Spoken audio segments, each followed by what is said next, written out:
Item ಯಾವುದೇ ಇರಲಿ try ಮಾಡಿ ಆಚಿ ಚಿಕನ್ ಮಸಾಲಾ. ಆಚಿ ಚಿಕನ್ ಮಸಾಲಾ. ನಾವು ಈ ನಗರವನ್ನು ಸೌಂದರ್ಯೀಕರಣಗೊಳಿಸೋದು, ಪಾದಚಾರಿಗಳ ಹಕ್ಕುಗಳನ್ನು ರಕ್ಷಣೆ ಮಾಡೋದು, ಅವರ ಸುರಕ್ಷತೆಯ ಬಗ್ಗೆ ಯೋಚನೆ ಮಾಡೋದು ತಪ್ಪಲ್ಲ. ಕೋರ್ಟ್ಗಳ ನಿರ್ದೇಶನಗಳನ್ನು ಪಾಲಿಸುವುದು ತಪ್ಪಲ್ಲ. ಹಾಗಂತ ಜನರಿಗೆ ಮಾನವೀಯತೆಯನ್ನೂ ಕೂಡ ಪ್ರದರ್ಶನ ಮಾಡದೆ ಇದ್ದಕ್ಕಿದ್ದಂತೆ ಅವ್ರನ್ನ ಓಡಿಸ್ಬಿಡ್ತೀನಿ, ಅಲ್ಲೆಲ್ಲೋ ವ್ಯಾಪಾರ ಮಾಡಿ ಇಲ್ಲೆಲ್ಲೋ ವ್ಯಾಪಾರ ಮಾಡಿ ಅಂತಂದರೆ ಅವರು ಕೂಡ ಬದುಕಬೇಕಲ್ಲ ಸರ್. ಇನ್ನೇನು ಮಾಡ್ಬೇಕು ಸರ್? ಅವ್ರು ಎಲ್ಲಿಗೆ ಹೋಗ್ಬೇಕು ಸರ್? ಎಲ್ಲಿಗೆ ಹೋಗ್ಬೇಕು ಸರ್ ಅವರು? ಒಂದು ಕ್ವಶನ್ಸ್ ಕೇಳ್ತೀನಿ. ಕೇಂದ್ರ ಸರ್ಕಾರ 10,000 ರೂಪಾಯಿ ಕೊಡ್ತಾ ಇದೆಯಲ್ವಾ ಮೇಡಮ್ ಅವರೇ, ರಾಧಾ ಮೇಡಮ್ ಅವರೇ? 10,000 ಕೊಡ್ತಾ ಇದೆಯಲ್ವಾ? ಡೈರೆಕ್ಟ್ ಆಗಿ ಕೊಡ್ತಾ ಇದೆಯಾ ಇವ್ರಿಗೆ ಕೇಂದ್ರ ಸರ್ಕಾರ? ಕೊಡ್ತಾ ಇಲ್ಲ. ಇದನ್ನ ದಯವಿಟ್ಟು ಹೇಳಿ ನೀವು. ಇವ್ರು ಏನಪ್ಪಾ ಅಂತ ಹೇಳಿದ್ರೆ ಇವ್ರದೇ ಆದಂತ ಅಸೋಸಿಯೇಷನ್ ಇದೆ ರಾಜ್ಯ ಸರ್ಕಾರದಲ್ಲಿ. ಏನು ಅಂತ ಹೇಳಿದ್ರೆ ಅದಕ್ಕೆ ಬಿಡುಗಡೆ ಆಗ್ಬೇಕು. ಇಲ್ಲಿ ಐಡಿ ಕಾರ್ಡ್ ಕೊಟ್ಟಿರ್ತಾರೆ. ಇಲ್ಲಿ ಯಾವ ನಗರದಲ್ಲಿ ನೀನು ಯಾವ ಜಾಗದಲ್ಲಿ ಕೆಲಸವನ್ನ ಮಾಡ್ತಿದ್ಯಾ, ನೀನು ಆಧಾರ್ ಕಾರ್ಡ್ ಕೊಡು, ಬ್ಯಾಂಕ್ ಪಾಸ್ಬುಕ್ ಕೊಡು. ಇವೆಲ್ಲ ಆದ್ಮೇಲೆ 10,000 ಸಾಲ ತೀರ್ಸಾದ್ಮೇಲೆ 30,000, ಅದಾದ್ಮೇಲೆ 50,000. ಪ್ರಧಾನ ಮಂತ್ರಿ 10,000 ಒಬ್ಬರಾದ್ರೆ ತೋರಿಸಿ. ಇಲ್ಲಿ ಕೂತಿದ್ದಾರಲ್ಲ ಪ್ರಧಾನ ಮಂತ್ರಿ ಅವರು ನೋಡಿ, ಕಾಂಗ್ರೆಸ್ ಇದ್ರಲ್ಲಿ ನೀವ್ ಹೇಳ್ಕೊಳ್ಳಿ. ಕಾಂಗ್ರೆಸ್ ಏನ್ರಿ ನೀವೆಲ್ಲ ಮಧ್ಯಪ್ರದೇಶದವ್ರ, ಉತ್ತರ ಪ್ರದೇಶದವ್ರ, ಬಿಹಾರಿಗಳ ಯಾರು ನೀವೆಲ್ಲ? ಅಲ್ಲ, ನೀವು ನಿಜವಾಗ್ಲೂ ನೀವು ಕರ್ನಾಟಕದವ್ರಾದ್ರೆ ಮಾತಾಡ್ಬೇಕು. ನೀವು ಕರ್ನಾಟಕದವ್ರಾದ್ರೆ ಮಾತಾಡಿ. ಮುಖ ನೋಡಿದ್ರೆ ಗೊತ್ತಾಗಲ್ವೇನ್ರಿ? ಮುಖ ಮಾತಾಡಿದ್ರೆ ಗೊತ್ತಾಗಲ್ವೇನ್ರಿ ಅವ್ರು ಯಾವ ಭಾಷೆ ಅವರು ಅಂತ? ಬಿಡಿ ಸರ್, ಇದು ಬಿಡಿ ಸರ್. ಆಯ್ತು, ನಂಗೆ ಗೊತ್ತಾಯ್ತು, ಬಿಡಿ ಸರ್, ಹೋಗ್ಲಿ. ನಾವು ಕಷ್ಟಪಟ್ಟವ್ರಿಗೆ ನಮ್ಗೆ ಹೊಟ್ಟೆ ಉಳಿತಾ ಇದೆ, ಬೀದಿ ವ್ಯಾಪಾರಿಗೆ ಅನ್ಯಾಯ ಆಗ್ತಾ ಇದೆ ಅಂತ. ಇಲ್ಲಿ ರಂಗಸ್ವಾಮಿ ಸರ್ ಪರವಾಗ್ಲಿ ಇಲ್ಲ ಇನ್ನೊಬ್ರು ಪರವಾಗ್ಲಿ ನಾವು ಬಂದಿಲ್ಲ. ನಾವ್ ಏನ್ ಹೇಳ್ತಾ ಇದೀವಿ ಅಂತಂದ್ರೆ, ಅವತ್ತಿಂದ ಇವತ್ತವರೆಗೂ ಸಂಘಟನೆ ಕಟ್ಟಿ ಕಷ್ಟ ಬಿದ್ದು ಒಂದು ಸರ್ಕಾರದ ಮಟ್ಟಕ್ಕೆ ತಂದಾಗ ಫಸ್ಟ್ ಸರ್ಕಾರದಲ್ಲಿ ಗುರುತಿಸಿ, ಅವತ್ತು ನಾವು ಸಿದ್ದರಾಮಯ್ಯ ಅವರು, ಉಮಾಶ್ರೀ ಮೇಡಮ್ ಅವರು ಇದ್ರು, ನಮ್ಗೆ ಬೀದಿ ವ್ಯಾಪಾರಿಗೆ ನ್ಯಾಯ ಬೇಕು ಅಂತ ಹೇಳಿದಾಗ ಅವ್ರು ಎಲ್ಲಾ ರೀತಿ ನಮ್ಗೆ ಸೌಲಭ್ಯ ಕೊಟ್ಟು ಕಾರ್ಡ್ ಮಾಡಕ್ ಅವಕಾಶ ಮಾಡಿಕೊಟ್ರು. ಅದೇ ರೀತಿ ಇದು ಪಕ್ಷ ಮುಗೀತು, JDS ಬಂತು. ನಮ್ಗೆ ಇದೇ ಯಶವಂತಪುರ ಕ್ಷೇತ್ರದಲ್ಲಿ ಕರೆದು ನಮ್ಮನ್ನ ಸನ್ಮಾನ ಮಾಡಿ ಅವತ್ತು 10,000 ಬಿಡುಗಡೆ ಮಾಡಿ ನಮ್ ಕುಮಾರಸ್ವಾಮಿ ಅವ್ರು ಕೊಟ್ರು ಇದೇ ವೇದಿಕೆ ಮೇಲೆ. ಅದು ನಾವು ಒಪ್ಕೊಂತೀವಿ. ಇವತ್ತು ಏನಾಗಿದೆ ಅಂತಂದ್ರೆ ಎಲ್ಲರಿಗೂ ಒಂದು ಯಾವಾಗ ಒಂದು ಬಿಗ್ನಿಂಗ್ ಸಿಗ್ತಾ ಇದೆ, ಒಂದು ಒಳ್ಳೆ ಉನ್ನತ ಮಟ್ಟ ಸಿಗ್ತಾ ಇದೆ ಅನ್ನುವಾಗ ನಮ್ ಸರ್ಕಾರ ಏನ್ ಮಾಡ್ತಾ ಇದೆ, ನೀವ್ ಹೇಳ್ದಾಗೆ ಎಲ್ಲಾರನ್ನು ಒಂದು ಕರೆದು ಕೂರಿಸಿ ಬೀದಿ ವ್ಯಾಪಾರಿಗಳು ಎಲ್ಲಿದ್ದಾರೆ ಸಂಚು ಮಾಡಿ ಎಲ್ಲರೂ ಸರ್ಚ್ ಮಾಡಿ ಅವ್ರನ್ನ ಒಂದು ವ್ಯವಸ್ಥಿತ ಜಾಗ ಕಲ್ಪಿಸ್ಬೇಕಾಗಿತ್ತು. ಕಲ್ಪಿಸ್ಬೇಕಾದ್ರೆ ಏನಾಯ್ತು, ಯಾವ್ದು ಮಾಡ್ಲಿಲ್ಲ, ಏಕಾಕಿ ಡಮಲಿಷ್ ಮಾಡಕ್ ನಿಂತ್ಕೊಂಡಾಗ ಏನಾಗಿದೆ, ಅವರು ಗ್ರೇಟ್ ಬೆಂಗಳೂರು ಮಾಡ್ಲಿ, ನಾವು ಮಾಡ್ಬಾರ್ದು ಅಂತ ಯಾರಿಗೂ ಹೇಳಲ್ಲ. ಇಲ್ಲಿ ಏನಾಗಿದೆ, ರಂಗಸ್ವಾಮಿ ಸರ್ ಅಲ್ಲಿ ಅವ್ರು ಹೇಳಿದ್ರು, ಇವ್ರ ಹೆಸರಿದೆ, ಅವ್ರ ಹೆಸರಿದೆ ಅಂತ ಎಲ್ಲ ಯಾರು ಬೇಕಾದ್ರೂ ಏನ್ ಮಾಡ್ಬೋದು. ಇಷ್ಟು ಮಟ್ಟಿಗೆ ತರ್ಬೇಕಾರೆ ರಂಗಸ್ವಾಮಿ ಸರ್ ಕಷ್ಟಪಟ್ಟಿರೋದಕ್ಕೆ ಬಂದು ಇವತ್ತು ಟಿವಿ ಒಳಗಡೆ ನಾವು ಮಾತಾಡ್ತಾ ಇದೀವಿ. ಇದಕ್ಕಿಲ್ಲಿ ನಾವು ಚಾನಲ್ ಒಳಗೂ ಬಂದಿದೀವಿ. ಅದ ಕಷ್ಟಪಟ್ಟಿರೋದ ಯಾರೋ ಬಂದು ಅವ್ರು ಮಾಡಿಲ್ಲ, ಇವ್ರು ಮಾಡಿಲ್ಲ, ರಂಗಸ್ವಾಮಿ ಹೆಸರಿಲ್ಲ ಅನ್ನೋದಲ್ಲ. ಸಾಮಾನ್ಯ ನಾಗರಿಕನಾಗಿ ಮಾತಾಡ್ತೇನೆ. ಇವತ್ತು ಏನೇನ್ ಕಳ್ಳಾಟ ಆಡುತ್ತೆ ಸರ್ಕಾರ ಅನ್ನೋದಕ್ಕೆ ನಾನಿಲ್ಲಿ ನ್ಯಾಯನೇ ಮಾತಾಡೋದು. ಫಸ್ಟ್ ಟಾರ್ಗೆಟ್ ರೈತರನ್ನ ಟಾರ್ಗೆಟ್ ಮಾಡ್ತಾರೆ ಬಿಡದಿಲಿ, ಇಲ್ಲಿ ಬೀದಿ ವ್ಯಾಪಾರಿಗಳನ್ನ ಟಾರ್ಗೆಟ್ ಮಾಡ್ತಾರೆ.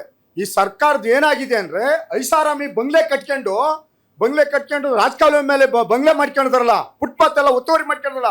ಫಸ್ಟ್ ಅವ್ರನ್ನ ತೆರವುಗೊಳಿಸ್ಬೇಕು ಸರ್ಕಾರ. ಡಿಸಿಷನ್ ತಗೊಂಡು ಕೃಷ್ಣ ಬೈರೇಗೌಡರು ಬೀದಿ ಬರಿ ವ್ಯಾಪಾರನ ಒಕ್ಕಲೆ ಬಿಡಿಸ್ಲಿ, ಬೇಡ ಅಂತ ಇಲ್ಲ. ಸುಪ್ರೀಂ ಕೋರ್ಟ್ ಆದೇಶ ಕೊಟ್ಟಿದ್ದೆ, ಅವ್ರನ್ನ ಕಾನೂನು ಮಾಡಿದಾರೆ, ಎತ್ತಿಸ್ಲಿ. ಅವ್ರಿಗೊಂದು ವ್ಯವಸ್ಥಿತವಾದ ಜಾಗ ಕೊಡ್ಲಿ, ಮಾಡ್ಲಿ. ಪಾಪ ಅವ್ರು ಬದುಕನ್ನು ಕಟ್ಕೊಳ್ಳೇಬೇಕು.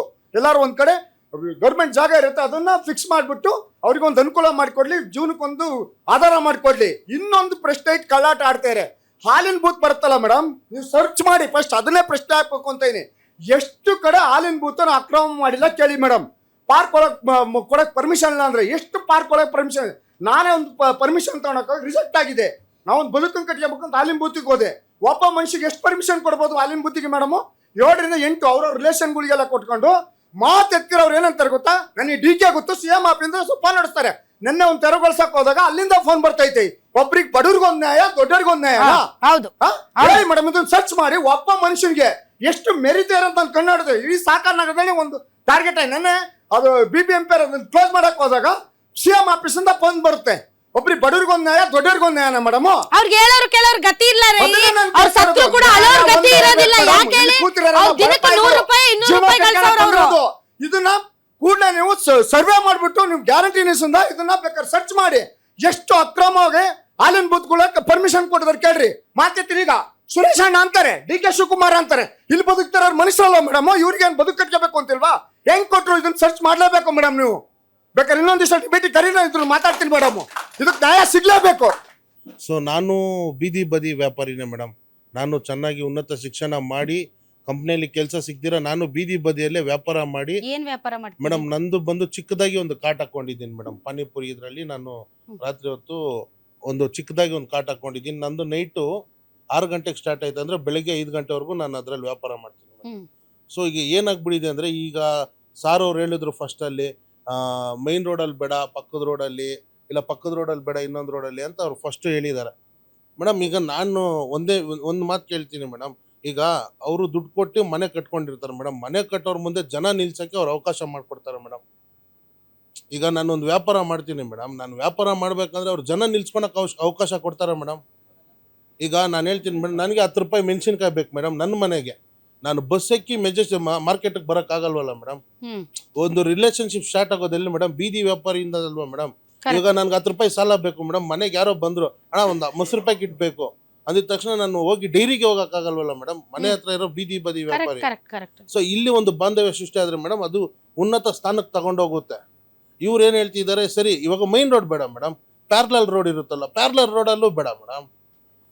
ಪ್ಯಾರಲಲ್ ರೋಡಲ್ಲೂ ಹಾಕಕ್ ಬಿಡಿದಿರ ಹೋದ್ರೆ ಇವಾಗ ಎಲ್ಲಿ ಬದುಕೋನೋದು ಎಲ್ಲಿ ಕಟ್ಕೊಳೋದು ಮೇಡಮ್?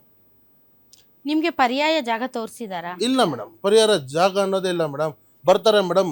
ಆಕ್ಚುಲಿ ಗೌರ್ಮೆಂಟ್ ಇವಾಗ ಸಚಿವರು ಏನ್ ಮಾಡಿದ್ದಾರೆ, ನಾವು ಅದಕ್ಕೆ ಬೆಲೆ ಕೊಡೋಣ ಮೇಡಮ್, ನಾನು ಇಲ್ಲ ಅಂತ ಇಲ್ಲ.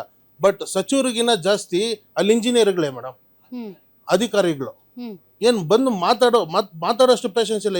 ಇವನ್ ಬಂಡಿ ಹೊಡೆದಾಕ್ರಿ, ಇವನ್ ಅಂಗಡಿ ಕೆಡವಾಕ್ರಿ ಮೇಡಮ್. ಇವಾಗ ಆ ಬಂಡಿ ತೆರವಾಕಿದ್ರೆ ಅದೇನಿಲ್ಲ ಮೇಡಮ್, ಇನ್ನೊಂದು ತಗೊಬೋದು. ಬಟ್ ಆ 25,000 ಬಂಡಿ ನಾನು ತಿರ್ಗಾ 25,000 ರೂಪಾಯಿ ಸಾಲ ಮಾಡ್ಬೇಕು ಮೇಡಮ್. ಸಾಲ ಮಾಡಿ, ಸಾಲದಲ್ಲಿ ಬದುಕಿ ನೀವು ಇರೋದೇ ಇನ್ನು ಎಷ್ಟು ವರ್ಷ ಮೇಡಮ್ ಸಾಲ ಮಾಡಿ ಸಾಲದಲ್ಲೇ ಸಾಯ್ರಿ ನೀವು. ಅದ ಹೆಂಗ್ ಮೇಡಮ್? ಇವಾಗ ನಮಗೊಂದು ಆಸೆ ಆಗೋಗಿ ನೀವು ಅಲ್ಲ, ನಾವು ಸಾಲ ಮಾಡಿ ಇವಾಗ ನಮ್ಮ ಮನೆಗೆ ನಾವೇನಂತ ತಗೊಂಡೋಗೋದು? ನಮ್ಮ ಮನೇಲಿ ನಮ್ಮ ತಾಯಿ ಒಬ್ರೆ ಬಡವರಾಗಿ ಹುಟ್ಟಿದಿರಲ್ಲ, ಈಗ ಏನಾದ್ರೂ ಹಾಳಾಗಿ ಹೋಗ್ರಿ ಅತ್ಲಾಗಿ. ಈ ತರ ಇದ್ರೆ ನಾವ್ ಹೆಂಗ್ ಮೇಡಮ್ ಜೀವನ ಕಟ್ಕೊಳೋದು? ಅದೇ ನಿಮ್ ಜೀವನ ರೀ. ನಿಮ್ಗೆ ಬೀದಿ ಬದಿ ವ್ಯಾಪಾರ ಮಾಡೋದು, ಚೆನ್ನಾಗಿ ಓದ್ಬೇಕಾಗಿತ್ತು, ಚೆನ್ನಾಗಿ ಕೆಲಸ ಮಾಡ್ಬೇಕು. ಈ ತರ ಮಾತಾಡ್ತಾರೆ ಸರ್. ಅಯ್ಯೋ, ನಿಮಗ್ ಗೊತ್ತಿದ್ಯಾ? ನೀವು ತೆಗೆದ್ ನೋಡ್ರಿ ಸೋಷಿಯಲ್ ಮೀಡಿಯಾನ, ಯಾವ್ಯಾವ ತೇರಿಗಳು ಮಾತಾಡ್ತಾರೆ. ಓದೋ ಕಾಲದಲ್ಲಿ ಓದ್ಬೇಕಾಗಿತ್ತಪ್ಪ, ನೀನ್ ಯಾಕೆ ಓದ್ಲಿಲ್ಲ? ಯಾಕೆ ಪಾನಿಪುರಿ ಮಾಡ್ತಾ ಇದೀಯಾ? ಮೇಡಮ್ ನಾನು ವೆಲ್ ಎಜುಕೇಟೆಡ್ ಮೇಡಮ್.